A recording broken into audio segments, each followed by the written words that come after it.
अजी हमारी फसल अच्छी तैयार हुई है ना, मगर आप इतनी उदास क्यों नजर आ रहे हो? आखिर क्या बात हुई है?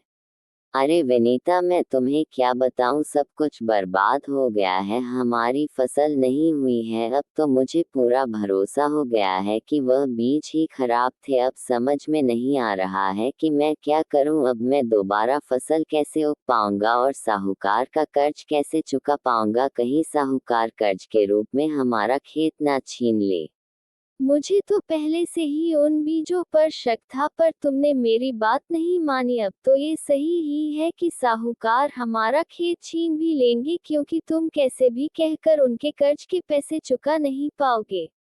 मैंने सोचा था कि हम अमीर बन जाएंगे, मगर सब खत्म हो गया। तुम सही ही कह रही थी। अगर मैं तुम्हारी बात मान ली होती तो मुझे आज ये दिन नहीं देखना पड़ता। दोनों पति पत्नी बहुत चिंतित हो जाते हैं। उन्हें कोई रास्ता नजर नहीं आ रहा होता है। शाम को गांव की चौपाल पर बहुत किसान बैठे और खड़े थे। तभी यह साहूकार का आदमी बंटी से कहता है। भाई बंटी, तुम्हें साहूकार याद कर रहे हैं तो तुम चलो मेरे साथ। जो तुम साहूकार जी से कर्ज लिया था वह चुकाने का समय हो गया है, तो तुम मेरे साथ चलो और साहूकार जी का कर्ज चुका दो। बंटी के माथे पर पसीना आ जाते हैं और आसपास बैठे किसान बंटी को देख रहे होते हैं। भाई बंटी, तुमने जल्दबाजी में बहुत बड़ा कदम उठा लिया है। अब तुम्हारे साथ कोई ना कोई अनहोनी हो सकती है। साहूकार की जैसे बुलाते हैं उससे या अपना कर्ज मांगते हैं या फिर उसकी जमीन अपने नाम कर लेते हैं। भाई, मेरे पास कोई दूसरा रास्ता नहीं था। जो आपने बीज बताए थे उनको लेने के लिए मैंने साहूकार जी से कर्ज लिया था, लेकिन वह बीज भी अंकुरित नहीं हुई, तो मैं क्या कर सकता हूँ। बंटी के चेहरे पर बेबसी और लाचारी सांप चमक रही थी। अब उसे समझ में नहीं आ रहा था साहूकार उसे क्या छीन सकते हैं। और भाई बंटी, तुम्हारी फसल अच्छी हुई है ना? साहूकार जी, सब बर्बाद हो गया। मैंने जो बीज बाए थे वह खराब निकल गए, उन्होंने अंकुर ही नहीं लिए। तो बर्बाद हो गया ना? तो क्या मैं भी अपना कर्ज भूल जाऊं? तुम यही कहना चाहते हो ना बंटी? नहीं साहूकार जी, मैं आपसे यह नहीं कह रहा हूँ कि आप अपने पैसे भूल जाएं। मैं आपसे ये कहना चाहता हूँ कि मुझे थोड़ा समय दीजिए, मैं आपका सारा कर्ज मेहनत करके चुका दूंगा।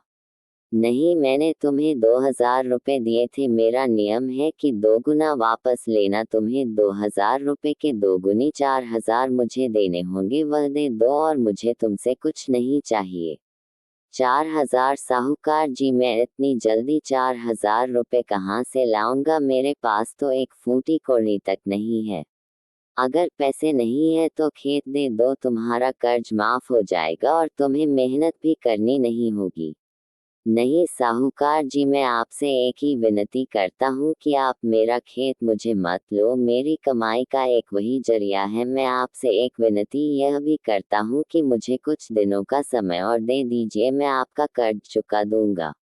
देख बंटी, मैं आज तक किसी पर रहम नहीं किया है और ना ही उसे कभी ज्यादा समय दिया है, लेकिन तुझ पर रहम करता हूँ और कुछ दिनों का समय देता हूँ। और तू अपने खेत में अगर कोई भी फसल लगा देगा तो मैं तुझे और समय दे दूंगा, ताकि तेरी भी फसल अच्छी हो जाए और तू मेरे पैसे लौटा दे।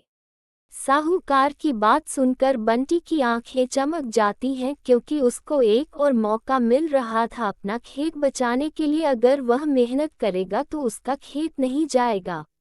साहूकार जी, आपका बहुत बहुत धन्यवाद। आपने मुझे थोड़ा और समय दे दिया। अब मैं बहुत मेहनत करूंगा और आपके पैसे चुका दूंगा, मगर मैं लालच नहीं करूंगा। बंटी खुशी खुशी अपने घर लौटता है।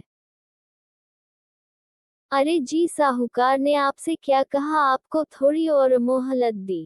अरे विनीता, मुझे साहूकार जी ने कई दिनों की मोहलत दी है और कहा है अगर मैं कोई भी फसल के बीज अपने खेत में लगा देता हूँ तो वह मुझे और दोनों की मोहलत दे देंगे। तो ये बहुत अच्छी बात है, मगर तुम बहुत मेहनत करना और लालच बिल्कुल भी मत करना। फिर बंटी बहुत मेहनत से अपने खेत में खुदाई करता है और बीज भी वह देता है। फिर कुछ महीनों के बाद बंटी की फसल बहुत अच्छी तैयार हो जाती है। हे भगवान, तेरा लाख लाख शुक्र है जो तुमने मेरी यह फसल बहुत अच्छी थी है। अब मैं जाकर साहूकार जी से इस फसल की बात करके आता हूँ।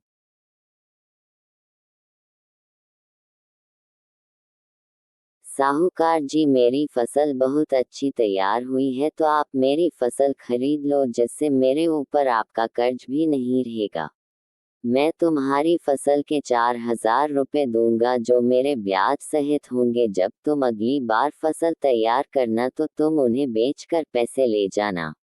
इस तरह पहले बंटी लालची था, बाद में मेहनती बन गया और अपना सारा कर चुका दिया।